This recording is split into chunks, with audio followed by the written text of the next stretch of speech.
था भिक्षा में। हम बचपन में भिक्षा मांगते थे, भीख मांगते थे।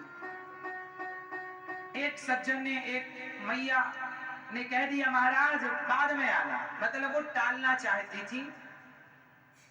साहब मेरा सिद्धांत था कि जो देगा उसके पास जाऊंगा, देने का मन नहीं है। मैं दोबारा जब भी रोज रोज नहीं, कभी कभी भिक्षा मांगने, अच्छा भिक्षा हम मांगते तो थे पर मांग कर ले आते थे। आटा मिलता था भिक्षा में, चावल मिलता था और दाल मिलती थी। अक्सर दाल चने की ज्यादा मिलती थी।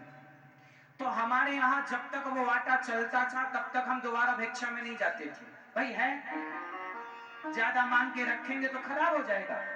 कोई बेचने की भावना, चीनी के बेच के पैसे लाना ही नहीं, खाने के लिए लाते थे मांग कर।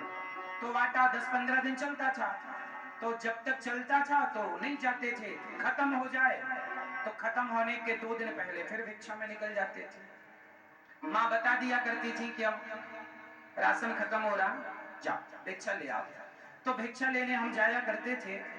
तो पिछली बार जिसने मना कर दिया कि महाराज बाद में आना, सच्ची बताएं हम दूसरी बार गए, तीसरी बार गए, हर 15 दिन में जाते थे, लेकिन उस घर में नहीं जाते थे। एक दिन वो घर के मालिकिन हमें मिल गई। पंडित जी आप हमारे घर आते नहीं है भिक्षा लेने? क्या करें भैया, गुजारा हो जाता है, सब मिल जाता है। उसके बाद में उनके घर कभी नहीं गया।